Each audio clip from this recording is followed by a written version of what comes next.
அன்பு சகோதரன் ஏ.ஆர். ரஹ்மான் இன்னைக்கு சிறுபான்மை நீ சொல்ற. என் அன்பு தம்பி என் ரஹ்மானுடைய சொந்த அக்கா மகன் என் தம்பி ஜி.வி. பிரகாஷ் இந்துங்கிற. ஏண்டா தாய் மாமன் சிறுபான்மை, மருமகன் பெரும்பான்மையாடா. எங்க அப்பா இளையராஜா உங்களுக்கு தெரியும் இந்து, சரி இந்து. என் தம்பி யுவன் இப்ப அவன் இஸ்லாத்தை ஏற்றுட்டான். எங்க அப்பா பெரும்பான்மை, என் தம்பி யுவன் சிறுபான்மையாடா.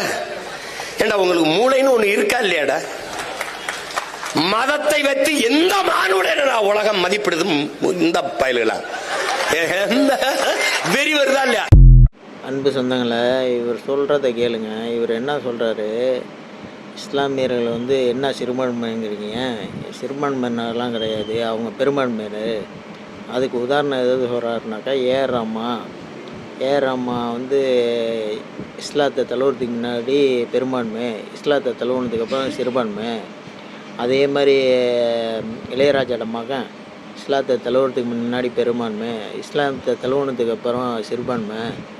இப்படி அந்த மதத்தில் இருக்கும்போது பெரும்பான்மை, அதே இது இந்த மதத்துக்கு வந்துட்டால் சிறுபான்மை. இது எப்படி சிறுபான்மை ஆகும்? அவங்க பெரும்பான்மையான உள்ளவங்க தான். இங்கே வந்ததுனால அவர் சிறுபான்மை ஆகிடுவாரா? அவர் ஒன்றும் இல்லாதவர் ஆகிடுவாரான்னு கேள்வி கேட்குறாரு. இதே மாதிரி தான் படிப்பு சம்மந்தமாக சொல்லும் போது, காமராஜர் என்ன படித்தாருக்காரு, அவர் என்ன படித்தாருக்காரு, அவர் அந்த இதை தயார் பண்ணலையா, அவர் ஆட்சி அமைக்கலையா என்று கேட்டார்.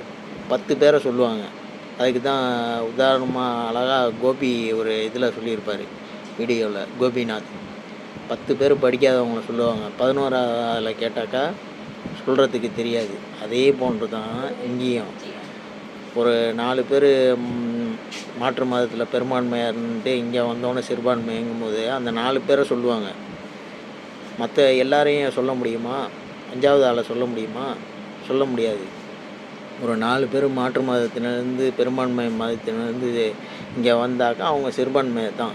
அதுக்கு என்ன செய்ய முடியும்? மற்ற இருக்கக்கூடிய 90% மக்கள் சிறுபான்மையர் தானே. அவங்களாம் என்ன பெரும்பான்மை இடத்துலேருந்து இங்கே வந்திருக்காங்களா? அவங்களாம் எல்லாம் ஈர்க்கப்பட்டவங்களா? அதை தான் பார்க்கணும். இவர் சொல்கிறது முட்டாள்தனமான வாதத்தை வைக்கிறாரு. ஒரு மாற்று மதத்துலேருந்து பெரும்பான்மை சமுதாயத்துலேருந்து இங்கே மாறினாக்கா அவங்க சிறுபான்மையர்னு சொல்கிறாங்கன்னா, அவரை மட்டும் கருத்தில் வச்சு சொல்கிறது இல்லை, ஒட்டுமொத்த சமுதாயத்தை வச்சு தான் கருத்தில் சொல்கிறது சிறுபான்மை மக்கள்னு.